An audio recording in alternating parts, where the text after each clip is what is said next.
So this program is part of our Pacesetters Initiative, which is the Greater Boston Chamber of Commerce Foundation's Supplier Diversity Network, where we come together and we work with mid and large size buyers to help increase their spend with businesses of color in Massachusetts and across the country.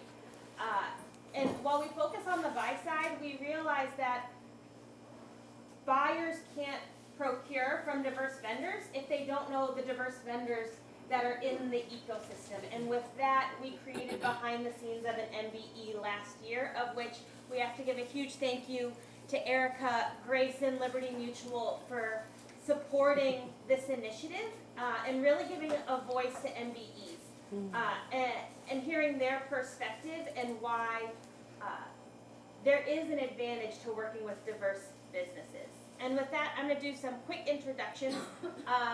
And then a quick note, unfortunately, Kevin Bino from UHM Properties had a family emergency and won't be with us today, but we're sending our best thoughts and prayers to him and his family.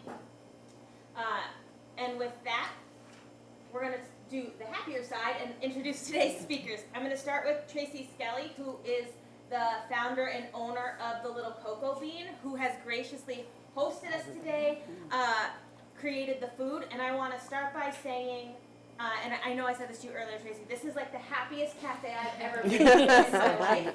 And I also want to thank you for creating an inclusive space. I do not have children, but when I walk in and I see that there is a place for kids to play, there are diapers in the bathroom in case a parent forgot, that's huge for the city and creating a space that's welcoming for everyone, not just one type of person. So thank you for creating this. When Tracy had her first child in 2019, she found she was unable to find baby foods with culturally diverse flavors and nutrient contents that she sought for her daughter. First foods, those that are introduced to babies within the first few months of life, are heritage foods, which connect cultural beliefs, traditions, and what's available locally. For Tracy, that meant the inclusion of foods in the tradition of the African diaspora. Despite being a busy working mom, Tracy took matters into her own hands and began to experiment with making her own baby food. She found that by incorporating the diverse fresh veggies, fruits, and spices, she was able to create baby food products that were superior in terms of nutritional content and more culturally relevant. And I want to double down on that in that Tracy was featured in the Boston Globe a few weeks ago when there was the applesauce recall and the importance of creating food that is local and good for children. The combined success of her food experimentation and desire to do more to promote child health in her community led to the founding of The Little Cocoa Bean in late 2019. Little Cocoa Bean Co. is a baby care and feeding business that aims to combat childhood hunger, malnutrition, and food insecurity. They produce baby food inspired by global favorites with ingredients from around the world, and they manufacture kits to help parents prepare their own fresh baby food at home. And then our moderator of today's conversation is Erika Gibson. Erika joined Liberty Mutual in 2020. Oh, first I have to back up and say she's the AVP of Supplier Diversity at Liberty. Is that correct? Yeah. Okay, I want to make sure I got it. Okay, big title. Erika joined Liberty in 2020 and leads the advancement of supplier diversity with a focus on developing and enhancing a strong pipeline of diverse supplier talent and connecting that pool of supplier partners into Liberty's supply chain. Prior to joining Liberty, Erika worked at Hilton, leading their supplier diversity, responsible sourcing, and marketing procurement functions. She's a seasoned professional with legal and procurement backgrounds and has worked in both direct and indirect sourcing. She holds a Bachelor of Arts in Political Science from James Madison University, who made it pretty far in the basketball tournament. Go Dukes, yes. There we go. Shout out to March Madness and our basketball fans. And an MBA from George Washington University, as well as a certificate of diversity and inclusion from Cornell. And with that, I'm going to pass it over to Erika. Awesome. Well, thank you all. That was a great welcome. I like hearing about my life and everything before we get started. But no, I am super excited to be here today. So one, day job, right? Because if you think about what I do for a living, I like to work with MBEs. I love you have my two affinities, right? A Black woman-owned business. I love to see that. I love to see you thriving, and I love to be in this area. So that's one reason why I'm excited. The other reason I've been telling her is because I have a 2-year-old. I had a pandemic baby. I did all of the cliches. I got a dog. I had a baby during the pandemic. I I got a new job.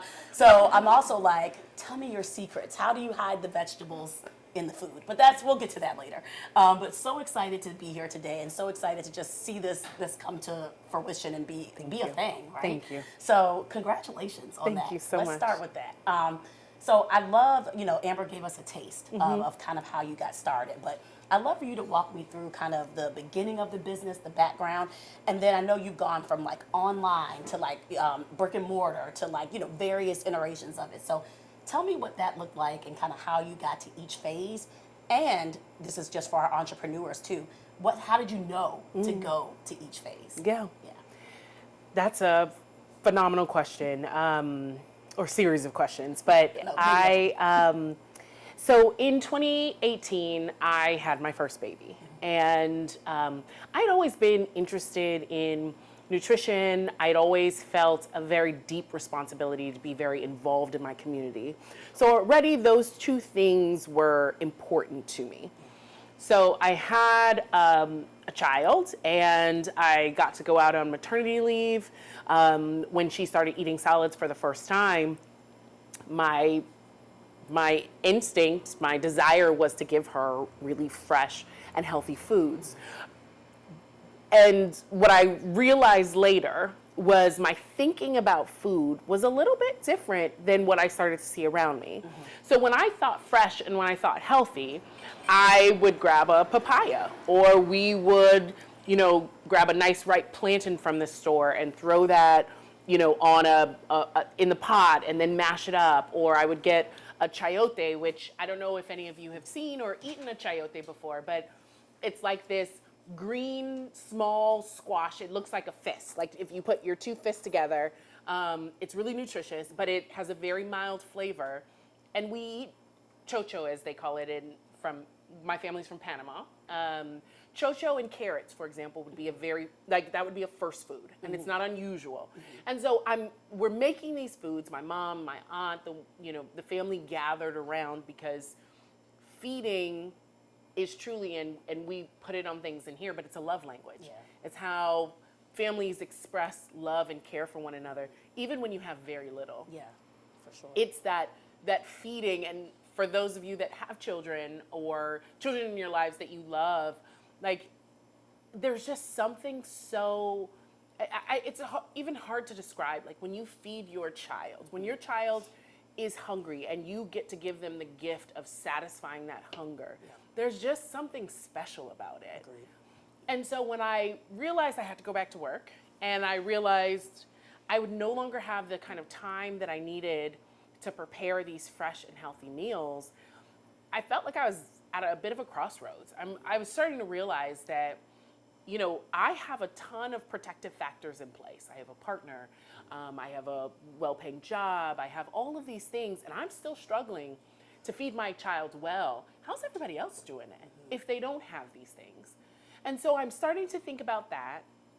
I'm starting to ask questions of people like, where are you getting your food? I don't want to give her the Gerber, and it's not in a disparaging way. It exists for a reason. Yeah. But the thing that I understand is that many of these big name brands have gotten so big not because of the care that they have taken, for their customer. So I didn't want to give my child that, but I didn't know what else to do. Yeah. And so, like a lot of people, when you don't have the thing you need, you build the thing you need. And so that's what I started doing. Started staying up late, mixing, mashing, jarring, putting things in pouches.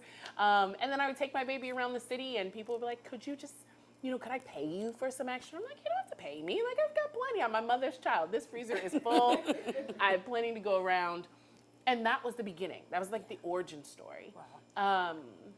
But it evolved over time. It evolved into, could I make a business out of this thing? Like, is there enough of a need? Is there enough of a, I did my research. I'm like, well, people aren't talking about healthy, nutritious food with this sort of cultural lens, right? And besides that, there aren't a ton of fresh convenience foods for children. It's like that particular corner of the food market is probably the most highly processed, like food that isn't food. Yeah. When you just look across the category of juvenile foods.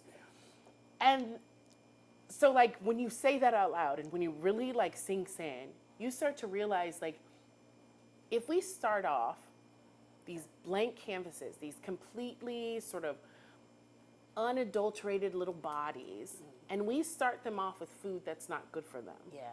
What happens 30 years down the road, 40 years down the road? There's all this research that shows we're getting sicker and we're getting sicker earlier. Yeah. I don't think it's a coincidence that, you know, those of us who are, you know, wherever we are in life, the emergence of convenience foods, sugary foods, highly processed foods, kind of emerged when our mothers in particular went to work. Yeah. And I do think we're starting to feel those consequences, the consequences of those decisions. And so I think a lot of parents are trying to reverse that. So we started with, let's make the food. Let's make the food, let's get it out there. But I established the business in 2019, right before the pandemic. Yeah. So I had just gotten kitchen space. I was waiting on my final inspection from the health department to say that you can now sell food. And I was planning to do it online, direct to consumer, through an online website, and I was completely stalled. Didn't know what to do during the pandemic, but realized like, well, I guess it's brand awareness time. Like we can start to get our name out there. We can start to talk about what matters to us, how we're thinking about food and nutrition. And so just started developing forums and groups for families online during that time. And then realized very quickly that parents would attend our workshops and say things like, well, how are you getting those jars? Where are you getting the jars? Where are you getting the pouches? Like, I love this recipe, but how do I package it? And so then I worked with a group to start to manufacture little jars and little pouches as a way to generate revenue for the business during a time when we couldn't actually sell our food. And over time, it just kind of evolved. Those same early customers, when we started emerging, started asking, well, where can we pick up your food? Where can we, you know, are you getting back to the food? Are you going to have this food available? And so the more I started working with my architect on finding a space, actually sourcing a space, we went from, okay, I just need a commercial space to develop the food, to actually, it might be kind of nice if people could sit and try when they come in and buy the food, to, well, if you come in to sit and try with small children, what does that even look like? Let's get a little play space for them. And truly, very organically, the Tot Cafe came to be. This space where we make and manufacture this really healthful food for children in a cafe style setting. But we have a play space where we try to be really family friendly. We try to be really intentional about the decisions we make around the design, decor, and even how we offer what we serve. Can I double click on that a bit? I'm Sure. going a bit off script, but that's okay. I'm just curious, like, how do you procure, like I'm looking at the Yeah. onesies, which look like something I haven't seen before. I don't know the name brand, right? Yeah. I'm looking at the books that are super inclusive. Like, Yep. what is the process for you to stock kind of your, you know, just all of the things that you have to offer outside of the food? Sure. So we source very, very carefully. We have a checklist of things that we're looking for, including like things that are ethically sourced, things that are not harmful to the environment or to the children who might be wearing them or playing with them. We look for diverse suppliers even in what we do. I love that. And it does come full circle. So we start to talk about like these sort of small changes over time that allow the world to change in the ways that we all want to see it change. So because I am a Black woman, mother, business owner who occasionally has to procure things as well or hire, I look at the world a little bit differently. I'm looking for faces that look like the diverse children I want my baby to see. We put dolls in the play space that reflect the diversity and beauty and all the children that come here. We hire people that look like the communities that we all come from, that speak a variety of languages. And so, we have a checklist, and we hope that most of our suppliers are underrepresented founders of the companies that we purchase from. Which is awesome to just see it like you said, and this is one of the things with supplier diversity. It's always kind of the thought that if you have a diverse owned, a business, that they will do the same thing, right? They will employ folks from the community. And this is just a perfect example of it literally flowing through the community. So I love that. I think too, you kind of started to talk a little bit about the organic way that things came to be, but I'd love to just hear, what do you look for when you're trying to measure kind of growth and the business going to the next level? Like, I know typically we obviously look at, revenues and profits, and which, yes, we love the green color right. as well. It's always a good one. But are there other things that you look for, as the business is growing and kind of you're deciding to take those next steps? What does that look like for you? Sure. We look at a lot of data. We get the pleasure of listening to our customers directly. So this particular space, we believe that every neighborhood deserves a space that is a family-friendly eatery in this way. But that said, we very intentionally designed this space to be a place where we can get direct feedback from our customers so that we can grow the business really intentionally with feedback, immediate feedback from our customer. So it expands, it's a brand awareness lever, but then also we have the ability to ask them what they like, to test new recipes, to test new products, to ask what's not working as people start their feeding journey, and to be with them along the way. From people who come in before they ever have children, but just because they live in the neighborhood, or maybe they're bringing their nephew or niece or whoever it is to the shop. Sometimes people come in during pregnancy because we offer a variety of classes, and we get to continue along their journey. We have families that have celebrated now second birthday parties with us that started with us during the pregnancy stage. But we are growing. We are growing from just offering sort of our foods in-house, which is where we started in year one, to actually going out. We have some large catering contracts through organizations all across the city, but most specifically with the city of Boston. All of their sort of like early start programs. We provide food, and we also provide classes for the families that they serve. We are now in schools, offering food in schools, but then also offering specific food programming in schools. And as we've collected nearly 2 years worth of data about the foods that we serve, we are now producing our first hero line of packaged products Will you be shipping nationwide? Yeah, is the question. that's the plan. Because I live in Maryland, so selfishly, I would like to know if you'll be sending items across. Absolutely. I love that. I love that. So that's really cool. And maybe, and that might be all of it, but curious in terms of like partnerships. You mentioned, the city of Boston. You mentioned the public schools. Are there any other kind of corporate partnerships or anything that you have, and what does that look like? Because me, again, from the corporate side, I love to see kind of those partnerships with these businesses. Absolutely. So our biggest partners have been government nonprofit partners. Makes sense. We do have some small business owners, which I think is also really helpful, that they're sort of signaling what's important to them by working with us. We have smaller partners who buy things like maternity gifts, or I can think of a local design build firm that purchases a gift from us for every homeowner whose homes they work on that has, like if they have a small child or they're expecting a child, we are their gifting partner. I love that. And so it makes a difference. All of those relationships and those engagements help us to grow and grow the business thoughtfully over time. But we would love to see larger corporate partners, hence why we're so excited for this particular meeting. I love that. I love that. So I think that pivots really well into the next question. Kind of what would you need from a corporate buyer, right? So like, what opportunities would you like to be considered for? You mentioned a few just now. You're making my wheels turn. I'm like, ooh, we could work with this when there's new moms and there's gifting opportunities. But what do you see those partnerships looking like? What do you? Because many of us are corporate buyers. Sure. So let us know what that support could look like for you. Fantastic. So our food program is obviously incredibly important to us. So anytime that we can get our foods into the hands of individuals we know that we are not only fulfilling our mission, but we're also able to grow our company, of course. So we have strategic partners within the schools. So we have a number of private schools that we work with. We have a number of small charter schools that we work with, and we provide things like after-school snacks. We provide things like meals for special occasions, things like field trips, etc.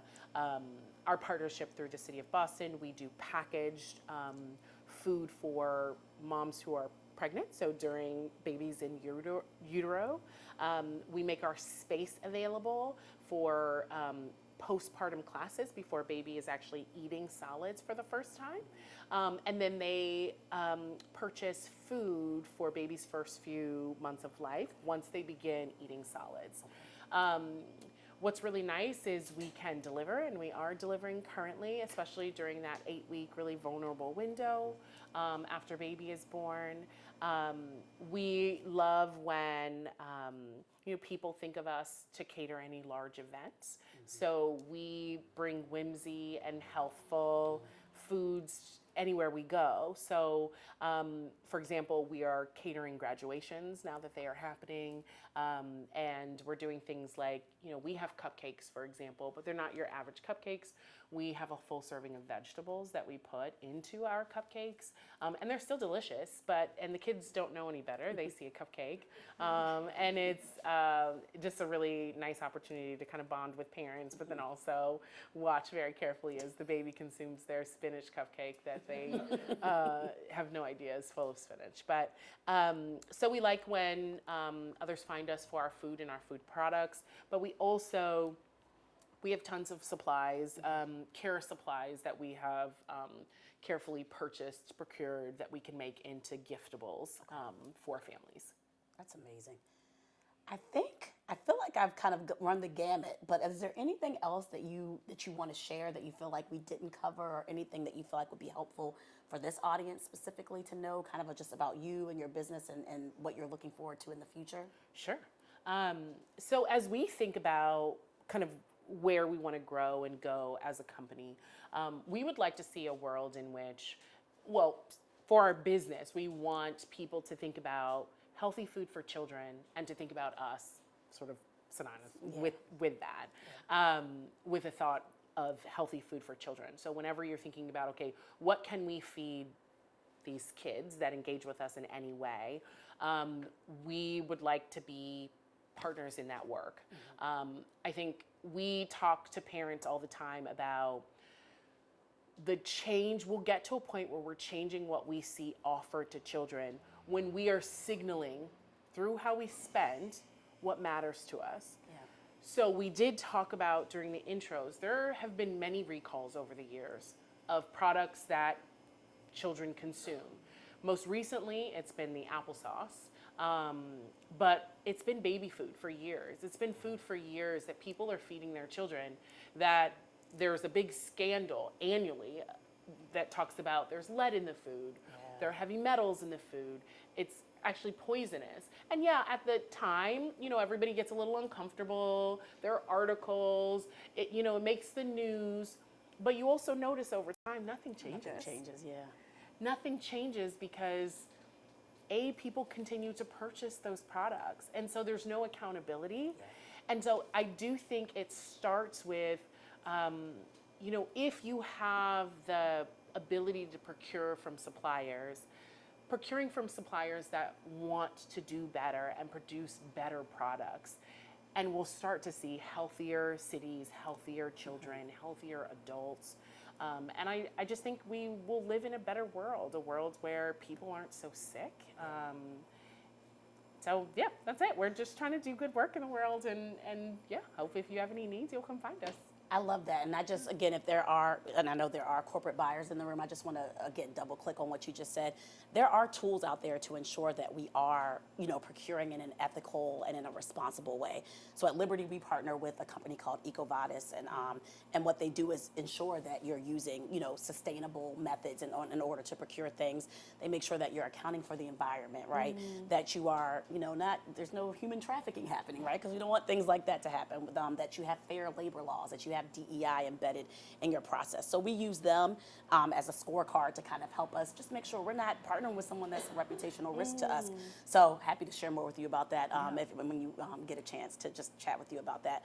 But that's one way, and then also through supplier diversity, right, to ensure that we're working with diverse-owned suppliers, that their values match up with the value systems of the larger companies that we're with. So I agree with you 100%. It's literally like you're describing what my work is, but I love to just see it happening on such a micro level and affecting the community in such a macro way. So I love to see that. So thanks for sharing that with us. Thank you. I guess that's all for us too. I don't know if anybody has any questions or anything. We can open it up. So can you tell us a little bit about how you're structured? I heard we, and so can you tell us like how many are on your team and how many, I don't know if you have any co-owners or what that might look like? Yep. So I own 100% of the business, but I have a team of 5 individuals that I work with on sort of the strategic day-to-day activities of the business. So I have a marketing manager, I have someone who is our director of programs who works with our school programs, for example, or individuals that either come in or we push out to provide programming for, or to make our space available for their particular programs.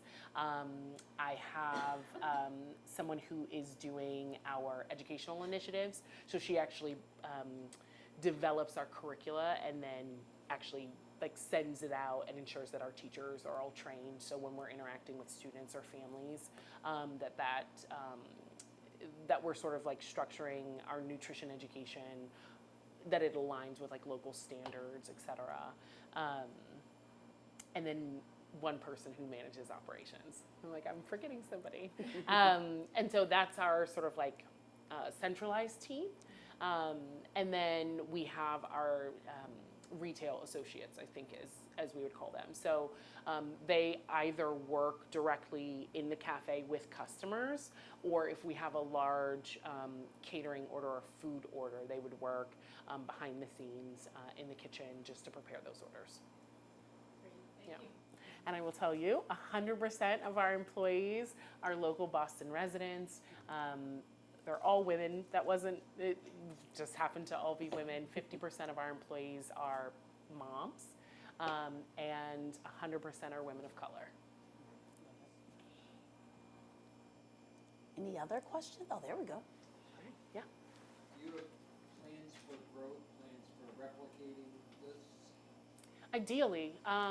So we've gotten some inquiries about things like franchising, of individuals who want to open in their neighborhoods, who have spotted empty storefronts and want to see this model be closer and in their communities. So absolutely. I've been spending this year kind of gathering information about what that looks like. How does one franchise? What is this? I think there's an FFD document that's like a franchise disclosure document, FDD, and it's massive. But we've started to pull the pieces together to start to work on something that would allow this place to exist elsewhere. Yeah. Your packaging, I noticed these look like reusable molds, I guess. Mm-hmm. And with the plastic, is that anything that is compostable? Mm-hmm. All of our packaging is compostable. And it's actually written on those cups as well. When we, so I mentioned before, we're developing our first hero line of formally packaged products, right? So these don't have things like company logo, nutrition facts, et cetera. We are hoping to be in retail stores by Q4. So with those first few SKUs that we're developing, and this was all driven by customer feedback. So we have something called Papple sauce that's been incredibly popular. It's an apple sauce. It's an apple and pear sauce. It's a combination of different types of apples and pears, sweetened slightly with just dates. And we make it all in-house without the side of heavy metals that you find in the other applesauce. And so that will be packaged. Our rainbow waffles is our most popular dish. So your toaster waffles that you often see, we make those, but they're rainbow colored, and they're rainbow colored because we use food dyes.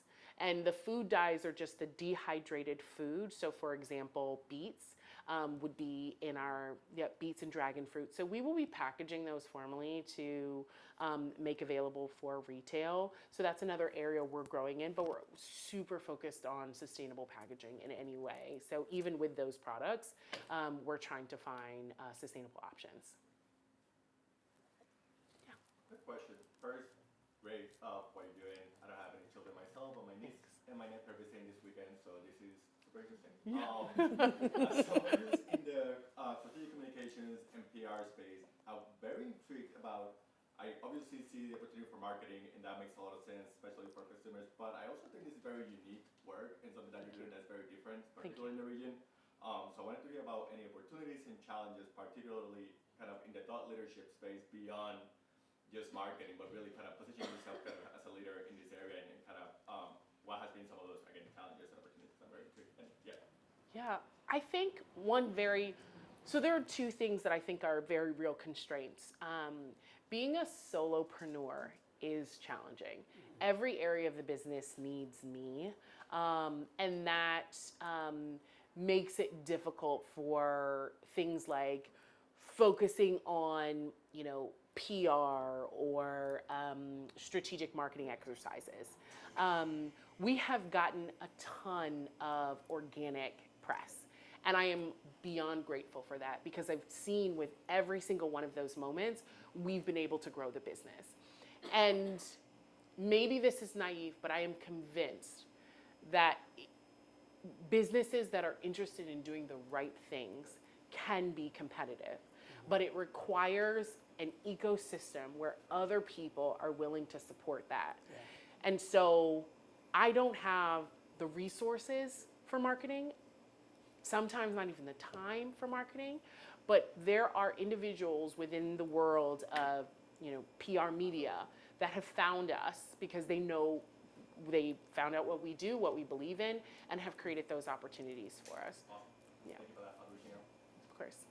Can I actually I'm stealing Erika's phrase, double click on that? Yeah.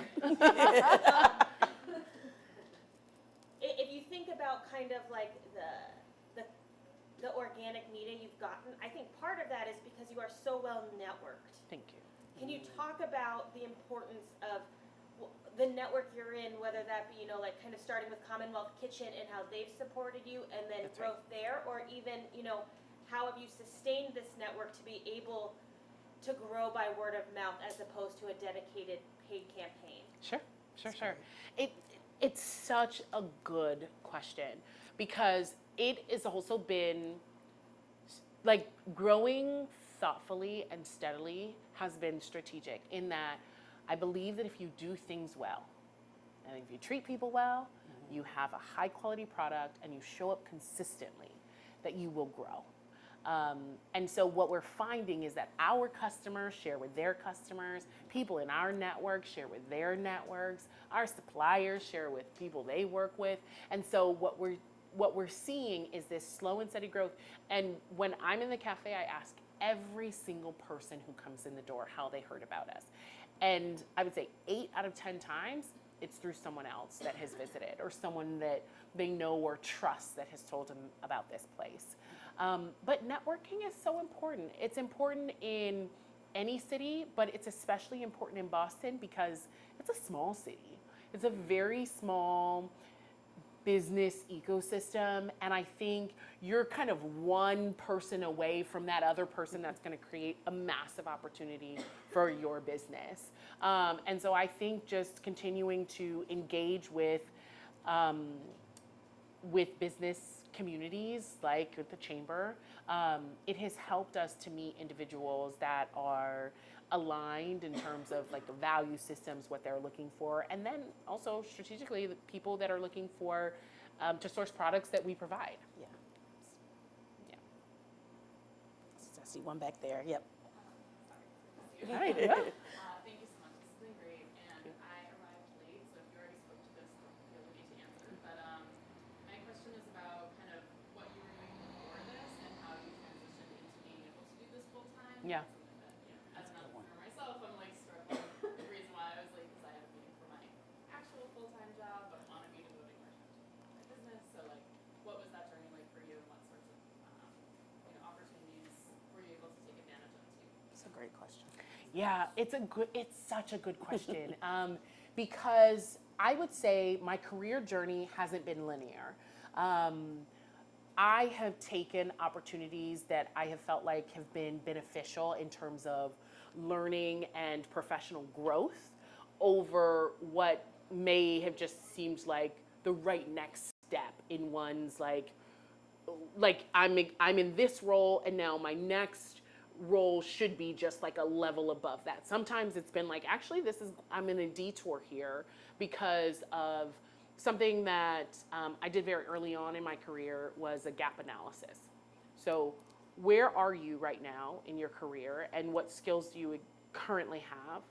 Where do you want to go? Like, what's that big, lofty dream? Like, what's that thing you want to do? And I think I've always had entrepreneurship kind of on my heart, on my brain, not necessarily this particular idea, but just the idea that I wanted to create something. And so with that, I analyzed and said, well, what skills would I need? Well, I need some time selling something. I need some time understanding how marketing works. I need some operational experience. And so as I look at my actual resume and the roles that I've taken over time, it's always been filling in some sort of gap. So right before I opened this, I had been working at Amazon. I'd been building businesses within Amazon for a larger company that could finance building whatever strategic, initiative or financing whatever strategic initiative it had on its, mind. And right before this, in 2019, my team had worked with the USDA to enable the use of SNAP EBT benefits to purchase online grocery. So it didn't exist before then. You had to buy, if you were an EBT card holder, you had to buy groceries in the grocery store. So our team worked to be part of an initial USDA pilot to make that possible so that people could buy their groceries on Amazon. Once we had gotten the green light and the go ahead and we had gotten past the pilot stage, we started rolling it out state by state because typically, like you can't, there's no federal guide, like federal approval, you have to actually get approval by state and you actually roll out by state. And so it was,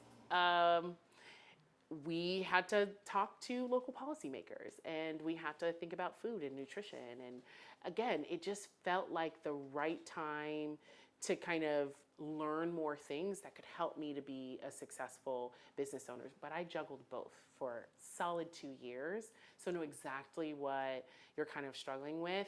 And the timing to kind of step out on faith has to be right.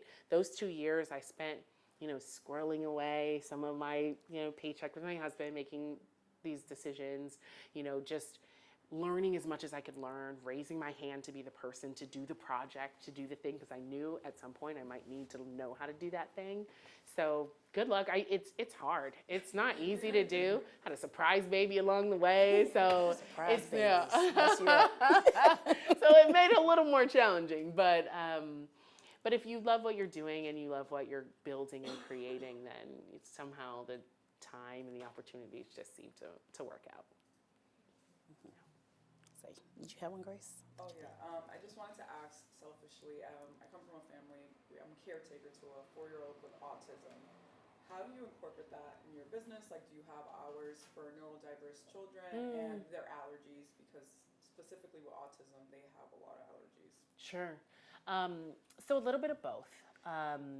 We say that we don't just say it, we are a child-friendly space. And we are truly led by the children in this space. So we take our cues from them. Everything from, sometimes kids, you'll notice if you're in the back area, the tables, you can write on those tables with expo marker. Because sometimes kids come into this space and depending on who's here, they are overwhelmed by what is happening. They want to engage, but they don't want to engage. And so we make it possible for them to sit very safely next to their caregivers if they would like to observe what's happening, but they can still sort of engage and play and exist in this space. We don't worry about messes. We don't worry about kids being loud. We don't worry about the things that I think you have to worry about in your traditional eatery. Whether you're with a neurodiverse child or not, they're children, so they're natural explorers. They don't know the rules. They don't understand your social cues. And so much of the work that we do here is not teaching children how to exist in our space, but their parents.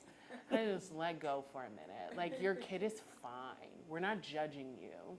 We don't care when they have the meltdown when they leave. It's actually a pretty good sign. But we can give you a tattoo, or we can help, ease that transition. We have diapers and wipes in our bathroom for a reason. Because you might forget, right? But kids still need to go to the bathroom. We have extra clothes for blowouts. The kids aren't the challenge. It's just retraining parents to think about what should be expected of children when they come out of the house. And yes, we're mindful of allergies. So we're a nut-free cafe. We're able to, everything on our menu, we're able to meet any sort of dietary restriction, thank you. So we have gluten-free options, we have allergen-free options, etc. Yeah. Can you maybe talk more specifically about the cultural kind of shift in the mindset for parents coming from other? Because growing up, I would have loved this, but my mom was like, "Oh, you gotta sit down here, you can't do that." So Yeah. I was curious more about how you've been able to train parents who are not from around here. Yeah, no, of course. Yeah, not from around here. Yes. And I get that. And especially if you're the child of immigrant families, I'm one of them. It is a shift in cultural expectations, but not really, right? It's a shedding of a very American value when it comes to children. So I have found that when you travel outside of the US, people embrace children just very differently.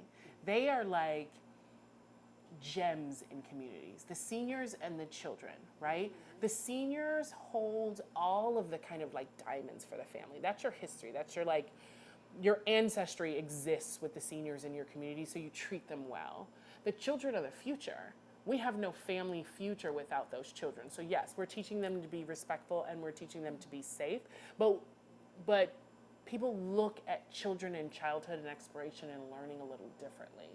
And so when they come into this space, if you do want your child to sit at the table while they eat instead of explore and eat, that's fine. We'll do our part to make that possible. Things like we'll offer to bring over the little table markers. We'll offer to bring over something your child can write with, because we don't want it to be a negative experience for anybody who comes in here. But also, usually when the kids walk into the door, the play space is right in front of them. Whether or not they know what the Talk Cafe is, they know that this is for them. And so for their grown-ups, we greet them. We're just that's okay if they explore. You go settle in. You order when you want to, or don't order at all. Enjoy yourself in this space. So some of it is about forming connections with those adults so that they can feel like we are members of the community. We're going back to those old school values of everybody gets to kind of embrace the children in families, where it's we see them, we see you, we're here for you and them, and people tend to relax a little bit. They relax in this space. Someone said it feels joyful. We double click on that. We triple click on the joy. And because of that, people come back. Takes a village. It does take a village. We need the village back. Yes. Where we is the do. village? I need the village. it. We need it. We need it, for sure. Yep. Any other questions? Yeah. Do you or somebody that works for you at least market through social media? Yes. So we have Where do you focus? Where do we focus on social media? Okay, this is a fantastic question. Actually, I'm glad Kelly is in the audience when I'm answering. So when I say we, when I first started the company, it was just me. I focused on Instagram, in particular, and feeding the information from Instagram to Facebook. There was no sort of like different approach to those two channels. Kelly, when did we start working with students at your school? Was it 2 years ago? So I hired an intern at that time from Emmanuel, and she pushed hard for me to be on TikTok. I'm like, TikTok? I do not believe in dancing on the internet, and I don't want to learn how to use another social media tool. I just don't have the time. I'm building this business. And she was like, if I write up everything that, like, I believe, what the data shows, like, why I think you should be on TikTok, would you consider it? I'm like, yep, write it up, send it to me, I will read it, and I will consider it. She did such a phenomenal job presenting her case that once she agreed that I wouldn't have to dance on the internet and that I could just be myself, talk about the stuff that I really believed in, and how I like to work with food and cultural foods and incorporate those into dishes for children. She was like, you can just be you, I will have the camera, that's it. We saw immediate, I'm talking, I think her first video was posted in February. 2 months later, we had 17,000 followers. Wow. I will say, when she left the city, I don't know, 6 months later, I never posted another video. But that said, it is still steadily grown. And I still meet people to this day that come in and are like, we're following you on TikTok. When are you posting new videos? So it is a part of like what we plan to do. So the woman that I hired to manage social media, she is now filming more video content so that when we get back on TikTok, we can have like a repository of videos that we're posting all the time versus like we post the one video and then we go away for 6 days because we don't have something else. So right now we're kind of squirreling away videos in order to reemerge on that channel. But I would say Instagram and TikTok, if you're thinking about, growing a following, I've been pleasantly surprised by, and truly, it's actually impacted sales, the following on TikTok. TikTok seems to be like the one where now kind of all the emerging stuff is. Yeah. The person who braids my hair went viral on TikTok. So it's like, and her business But do you have an appointment? I mean, like, can you get your appointments? No, she has a walk-in. Oh, yeah. It's in Maryland. It's great. People fly in for it, but that's neither here nor there. We'll talk about that later. It's a big thing, though. Any other questions for us? Mostly for Tracy, not me, but. All right. All right, cool. I'm going to jump back up. Yeah. First, if we could please give them a round of applause.